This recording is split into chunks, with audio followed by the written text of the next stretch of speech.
What is going on, comic heads? Welcome to the Legion of Comics. I'm Mark. Today we're going to be looking at the top 10 picks for this coming week's new comic book day. That's going to be August 21st. We're going to get into it. Go ahead, subscribe, hit the thumbs up, all that. Let's go.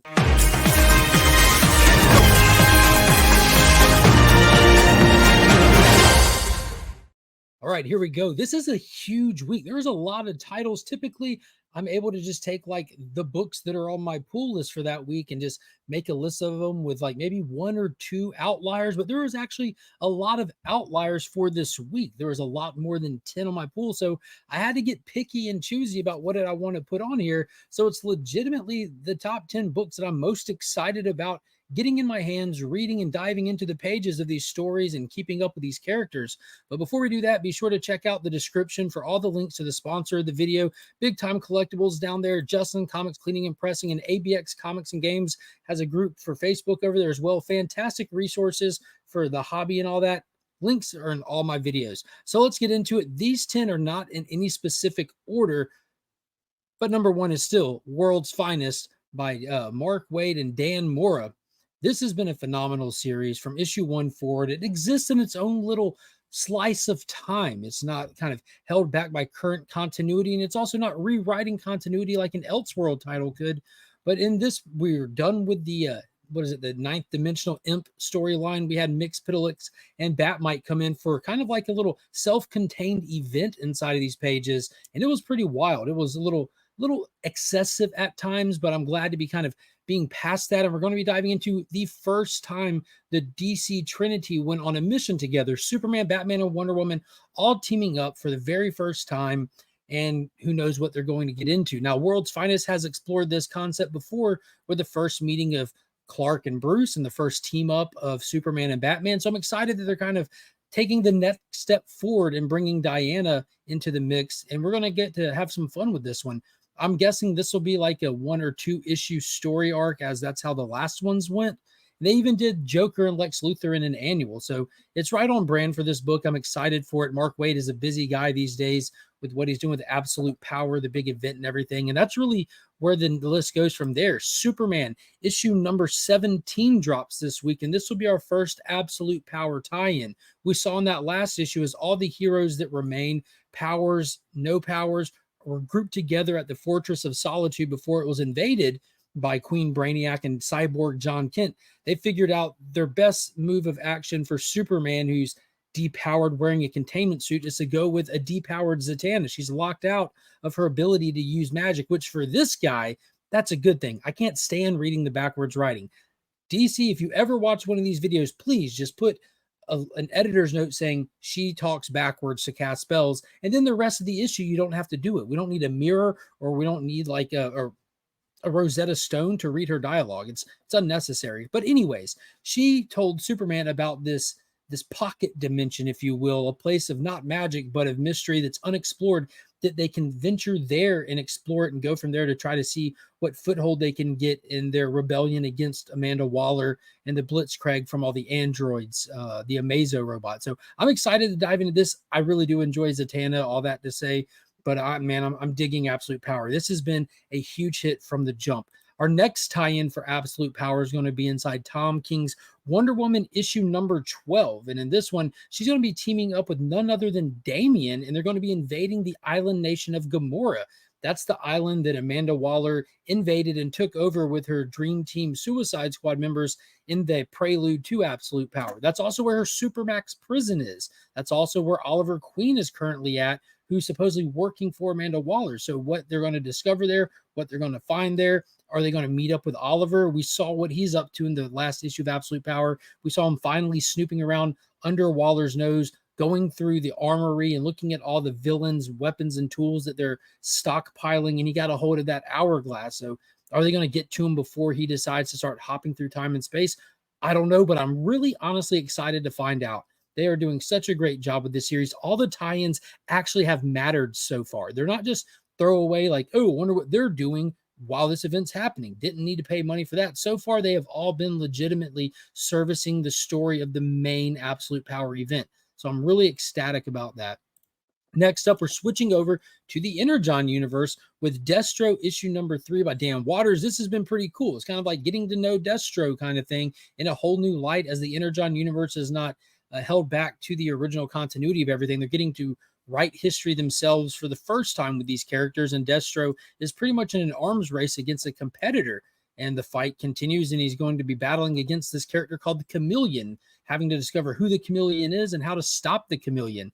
Ultimately, this has been a really fun one. We've had Cobra Commander already, Duke already. Scarlet's kind of just bland, but I don't know. Destro is super dope, though. I'm really liking the tone of this one. Next up, obviously, this is automatic move to number 1 on the list if it was in any kind of order. You know what I'm saying? Red Coat, issue number 5, Ghost Machine's very own, by Jeff Johns and Brian Hitch, colors by Brad Anderson, and letters by Rob Lee. Simon Pure, the immortal man, is being chased and hunted down by the founding fathers, a hooded organization of I don't even know how else to describe them. Just this cult-like people that want to take his immortality from him. They know what he is, they know the power he possesses, and they know that he is undeserving of it. And to this point, through these issues, he really is. Not only is he a screw up, he's not even really like a tough guy yet. He's not like a BA. Like we saw him inside the pages of Blizzard. We saw him inside the 80-page Giant. Though he's like kind of a jerk, he seemed like a tough guy, like a guy that is very capable. In this, he's kind of like Captain Jack Sparrow, where he's falling uphill into success. So I'm wondering at what point through his history do we see the turn? I'm wondering if we're going to see that turn happen in the first arc of this series, or if it's going to come later, but I'm here for it. We got a huge reveal in issue number 4 that I will not give up on this stream, as that this isn't meant to spoil too much. It's just a setup, but that if you're behind on reading it, I'm not going to spoil it. Huge reveal. Major players are in the book now, and I can't wait to see what's going to happen with this issue. Next up, we got Ghost Rider Final Vengeance, issue number 6. So this is the run where Johnny Blaze had the spirit leave him. It went into the villainous character called the Hood, and the Hood has been going crazy in Chicago using a vampire covenant to shut down crime, kill people, get a bunch of money, even kill the covenant because he's trying to gain favor back with his family, while Johnny Blaze, with the little bit of power he has, is going for the Hood. They are finally going head to head. Johnny wants the spirit back. It's too dangerous in the hands of somebody else. Loving it. Benjamin Percy's writing it, crushing it, doing a phenomenal job. Next up, Get Fury, issue number 4. Garth Ennis is telling a story from the 1970s. I think it's the early 70s, where Nick Fury was kidnapped in Vietnam, and Frank Castle was sent in to take him out. Turns out the people that are in charge of over there, the U.S. military guys, they were doing some shady dealings, and they want to wipe their hands clean with no evidence. And it looks like Frank is getting ever closer, and they most likely know what those guys were up to. So it looks like it's going to bounce back at him. This is a vicious, violent, gritty, very realistic take on characters inside of a Marvel universe, especially for this time era. So this is a heavy, mature read. I do recommend checking it out. It's a really good read, but this is one that might serve better if you get it in a collected volume, because it's very wordy to begin with. It's Garth Ennis, so having more issues at one time to be able to move through the plot faster might help a lot with someone's experience reading it for the first time. Next up, another one I'm really excited for. Mad Cave is really surprising me, dropping all these fantastic stories this year. But Dick Tracy, issue number 4, again, a kind of like a retooling of an origin, where it's definitely an origin. You're getting introduced to Dick Tracy. If you don't know him, you'll get explained and introduced and see who he is and why he ticks, as well as his rogues gallery, who Dick Tracy is in the conversation for the greatest rogues gallery of all time. He's up there with Batman and Spider-Man. But so it's pretty much a whodunit kind of thing. A massacre happens in issue number 1, and Dick Tracy is on the case. He's picking up some allies along the way who are interwoven into this terrible plot that the bad guys have. We've been introduced to a bunch of players, most notably Flat Top and his Tommy gun, as he wreaks havoc across the entire town, good guys and bad guys alike. It looks like they're battling for power over the city, and that's a great cover with Tracy and the blood red streets reflection of Flat Top. Next up, this is one that I might just go with digital on. I'm not sure yet. I enjoyed issue 1. I enjoyed this universe. DC Comics Elseworlds is back, and Dark Knights of Steel is back. All Winter is the name of this second volume. It follows Deathstroke as he's on a mission for Vandal Savage, and he's war-ridden and wants his final mission to get his coins and go home and be done with it, when he stumbles upon a big secret that Vandal Savage sent him to go acquire. And now it looks like he's going to be taking the fight back to Vandal Savage. Interesting use of the medium in this one, as it's black and white until a specific spoiler moment at the end of issue 1. And I'm kind of excited to see how they're going to play that into the story, who this character might be that is bringing the story to life in a new way with adding the actual color element to the pages. But I'm thinking it might be Aquaman. I was wondering if it could be Jericho at first, since it's involving Deathstroke, but now I'm thinking it might be Aquaman, as the backup stories in these has to do with Atlantis itself. So we'll see where this goes. I'm still on the fence about physical or just reading digital, but all the same, I'm very excited for it. I'm very excited that Elseworld is back. Comics are doing too good right now. The pull lists are getting insane. And lastly, number 10, again, Miller World is back and back for vengeance. He's at Dark Horse now, and this is the 3rd title coming out. Well, again, we had, what was it, Nemesis Rogues Gallery a few weeks ago with issue 1, Prodigy Slaves of Mars, which is the 3rd volume of Prodigy, 2 weeks ago with issue 1, and now Nightclub volume 2 with issue 1, all under the new publishing company Dark Horse. Well, they're not new. Miller is new to over there, but it's about a group of friends who become vampires. One of them gets turned into a vampire on his deathbed, and then he gifts his friends with the ability to be vampires. In volume 1, they fight some people, they have some fun. In this issue, in this volume, it looks like they're going to be having typical teenage problems. They're going to be arguing and not getting along over who's hooking up with who, and it looks like they might be going friend against friend, but I am there for it.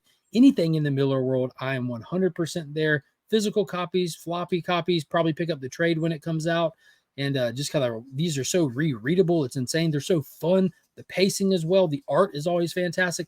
Heavily recommend anything Miller World. Go back, read a bunch of it, check out Big Game, and you'll see like the ultimate payoff for a comic world being built, a universe being flushed out and being turned in on itself as these individual stories that well after the fact, like a decade plus of storytelling, all brought together unexpectedly and beautifully and action-packed. It's just fun. This is just rock and roll comic book type stuff right here. So that's my top 10 list. Leave me a comment down below. Let me know what you're looking forward to. What's on your top 10 list? What is your top pick from my list? I'd be very curious to see what you put down there. Don't forget to like, comment, subscribe. I appreciate everybody watching the video. Hit that join button, become a channel member. And until the next time, as always, I'm Mark, but we are Legion.